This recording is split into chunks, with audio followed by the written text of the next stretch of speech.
एक गरीब परिवार में 3 बेटे थे। जैसे जैसे बच्चे बड़े होते गए, घर का अनाज कम पड़ने लगा। इसीलिए पिता ने उन्हें बाहर जाकर काम ढूंढने को कहा ताकि वे खुद का पेट पाल सकें। लेकिन शर्त ये थी कि नए साल पर जब वे घर लौटे तो हर कोई एक जोड़ी नए कपड़े लेकर आए। तीनों भाई सफर पर निकल पड़े और एक चौराहे पर आकर अलग अलग रास्तों पर चल दिए। मार्टिन सबसे छोटा बेटा था और उसकी किस्मत उसके दोनों भाइयों से बिल्कुल अलग थी। ज्यादा दूर नहीं गया था कि उसे एक अजीब सा मेंढक मिला और सबसे हैरानी की बात ये थी कि वो मेंढक बोल सकता था। उसने कहा कि वो मार्टिन को काम देगा और काम भी बहुत आसान है। हर दिन पेड़ काटना, रात को मेंढक को बिस्तर पर लिटाना और सुबह उसे उठाना। हालांकि सामने वाला बस एक मेंढक था, फिर भी मार्टिन ने उसका प्रस्ताव स्वीकार कर लिया। मार्टिन बहुत मेहनती था, उसने सारे काम बहुत अच्छे से किए। सबसे खास बात ये थी कि मेंढक उसे बहुत अच्छा वेतन भी देता था। इस तरह मार्टिन ने पूरे 1 साल काम किया। एक दिन मेंढक ने उसे बुलाया और कहा, तुमने बहुत अच्छा काम किया है। इनाम स्वरूप तुम भंडार गृह से एक जोड़ी नए कपड़े चुन सकते हो ताकि तुम नए साल पर अच्छे कपड़ों में घर जा सको। मार्टिन बहुत खुश हुआ और एक सुंदर सी पोशाक लेकर घर के लिए निकल पड़ा। रास्ते में उसे अपने दोनों भाई फिर से मिल गए। जब उन्होंने सुना कि मार्टिन एक मेंढक के लिए काम कर रहा है तो वो जोर जोर से हंसने लगे।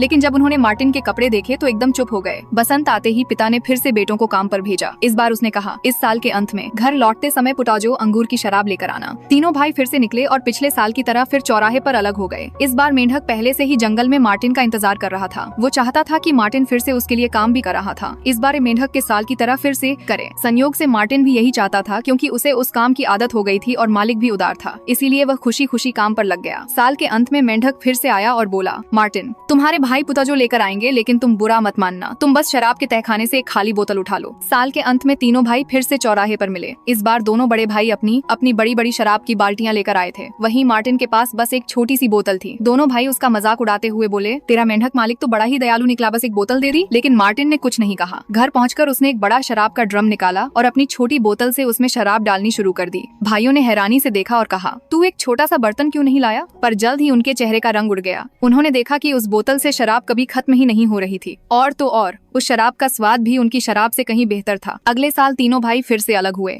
मार्टिन फिर से मेंढक के पास पहुंचा, पर इस बार मेंढक ने कहा, इस साल काम पहले से ज्यादा कठिन होगा। तुम्हें 3 गुना ज्यादा लकड़ी काटनी होगी और उन्हें एक जगह इकट्ठा भी करना होगा। मार्टिन मेहनती था, उसने ये काम साल के अंत से पहले ही पूरा कर दिया। फिर मेंढक ने कहा, अब मुझे और मेरी चादर को उस लकड़ी के ढेर पर रख दो। मार्टिन को समझ नहीं आया, पर उसने वैसा ही किया। इसके बाद मेंढक बोला, अब एक झाड़ू लेकर आओ और लकड़ी को आग लगाओ। जैसे जैसे आग जलेगी बहुत सारे मेंढक उसमें कूदेंगे। तुम्हें उन्हें झाड़ू से आग में झोंकते जाना है, पर ध्यान रहे कोई भी मेंढक बचकर न निकल पाए, वरना बड़ी मुसीबत होगी। मार्टिन को डर तो लगा कि आग मेंढक को जला न दे, पर मेंढक ने जोर देकर कहा कि उसे वैसा ही करना होगा। आग तेज होती गई और मेंढकों की संख्या भी बढ़ती गई। मार्टिन बिना रुके लगातार उन्हें आग में झोंकता रहा। 0258 पूरी रात यह सिलसिला चला। सुबह होते ही मेंढक और उसका मालिक दोनों गायब थे। मार्टिन दुखी होकर एक कोने में सो गया। पर रात को कुछ जादुई घटित हुआ। जमीन पर अचानक एक महल प्रकट